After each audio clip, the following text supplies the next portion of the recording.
నమస్కారం. వనవానికి స్వాగతం. ఈరోజు వార్తలలోని ముఖ్యాంశాలు.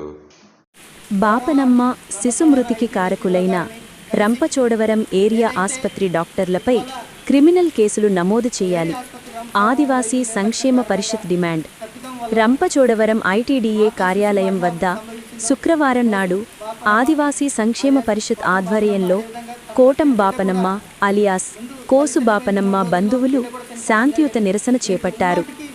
మాతా శిశు మరణాలకు కారణమైన రంపచోడవరం ఏరియా ఆసుపత్రి డాక్టర్లపై క్రిమినల్ కేసులు నమోదు చేయాలని, సరైన పర్యవేక్షణ చేయని వైద్య అధికారులపై చర్యలు తీసుకోవాలని డిమాండ్ చేస్తూ ప్రాజెక్టు అధికారికి వినతిపత్రం అందజేశారు. అనంతరం జరిగిన సమావేశంలో ఆదివాసీ సంక్షేమ పరిషత్ రాష్ట్ర ప్రధాన కార్యదర్శి కుంజశ్రీను మాట్లాడుతూ, రంపచోడవరం ఏరియా ఆసుపత్రి నరకానికి ద్వారంగా మారిపోయిందని, ప్రాణాలు కాపాడలేని ఆసుపత్రి ఉంటే ఏంటి, లేకపోతే ఏంటని మండిపడ్డారు. బాపనమ్మ మరియు ఆమె బిడ్డ మృతికి ఏరియా ఆసుపత్రి వైద్యుల నిర్లక్ష్యం, తప్పిదం, చేతగానితనమే కారణమని ఆయన ఆరోపించారు. ప్రభుత్వ ఆసుపత్రులపై సరైన దృష్టి పెట్టకపోవడం వలన అధికారులు వైద్యులచే సరిగ్గా పనులు చేయించలేకపోతున్నారని, ఉన్నతాధికారుల నిర్లక్ష్యం కారణంగా వైద్యులు ఇష్టానుసారంగా వ్యవహరిస్తున్నారని విమర్శించారు. బాపనమ్మ మరియు ఆమె బిడ్డ మృతిని ఏరియా ఆసుపత్రి డాక్టర్లు చేసిన హత్యగా ఆయన అభివర్ణించారు.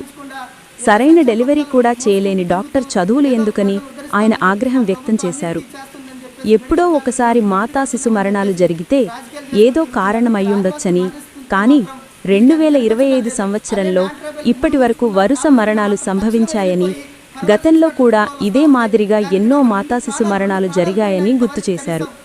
అప్పుడు కూడా ఐటీడీఏ అధికారులు, జిల్లా కలెక్టర్ సరైన చర్యలు తీసుకోలేదని ఆవేదన వ్యక్తం చేశారు. ఉన్నతాధికారులు ఒక సంఘటన జరిగిన వెంటనే సంబంధిత వైద్యులపై గాని, వైద్యాధికారులపై గాని కఠిన చర్యలు తీసుకుంటే ఆదివాసులకు ఇటువంటి గతి పట్టి ఉండేది కాదని శ్రీను అన్నారు.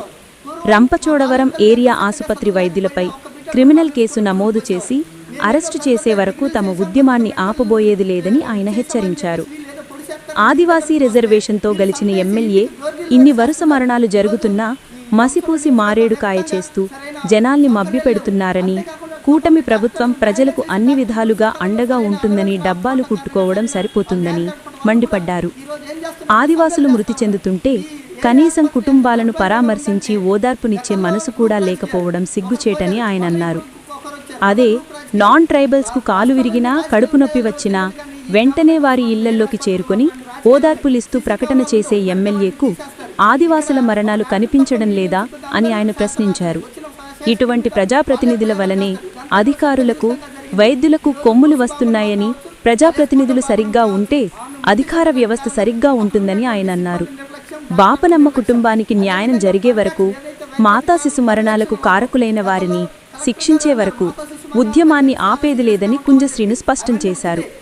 గత అధికారులలాగా హామీలు ఇచ్చి కంటి తుడుపు చర్యలతోటి, ట్రాన్స్ఫర్లతోటి సరిపెట్టుకుంటే ఆ తరువాత జరిగే ఉద్యమాలకు అధికారులు, ప్రభుత్వం బాధ్యత వహించాల్సి వస్తుందని హెచ్చరించారు.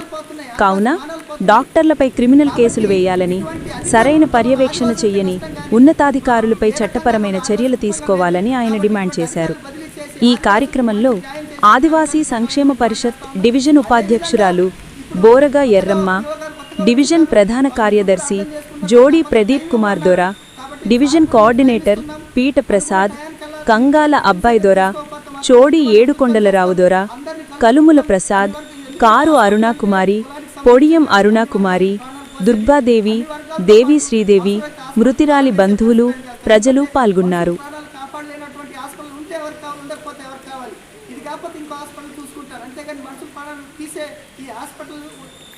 అవసరం లేదని చెప్పేసి మేము డిమాండ్ చేస్తున్నాం.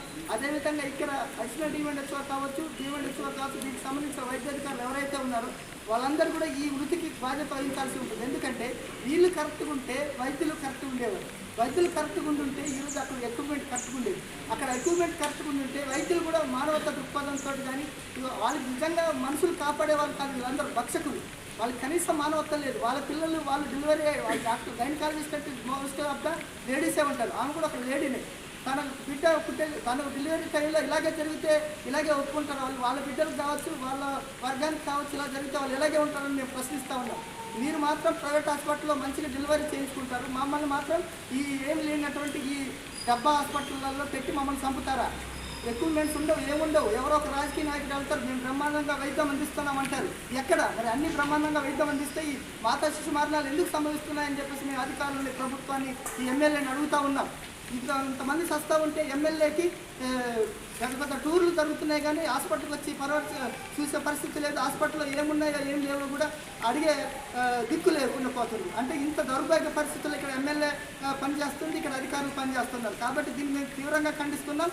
ఆదివాసీ సంక్షేమ పరిస్థితి దీన్ని చాలా తీవ్రంగా ముందుకు తీసుకెళ్తుందని చెప్పేసి హెచ్చరిస్తూ ఉంటాం. కోటం బాపురమ్మ ఎలియాస్ కౌసు బాపురమ్మ ఎవరైతే ఉన్నారో ఆ బిడ్డ మృతికి లాంటి ఘటన ఇతరులకి జరగకూడదంటే ఈ అధికారుల మీద కావచ్చు, ఈ ఎవరైతే వైద్యులు ఉన్నారో వాళ్ళ మీద క్రిమినల్ కేసులు పెడితేనే ఇటువంటి సంఘటనలు పునరావృతం కావని చెప్పేసి ఆదివాసీ సంక్షేమ పరిస్థితి డిమాండ్ చేస్తూ ఉంది. జై ఆదివాసీ, జై ఆదివాసీ. న్యాయం చేయాలి కోసు బాపురమ్మ కుటుంబానికి, న్యాయం చేయాలి కోసు బాపురమ్మ కుటుంబానికి. శిక్షించాలి వైద్యులు వెంటనే, శిక్షించాలి వైద్యులు వెంటనే. జై ఆదివాసీ.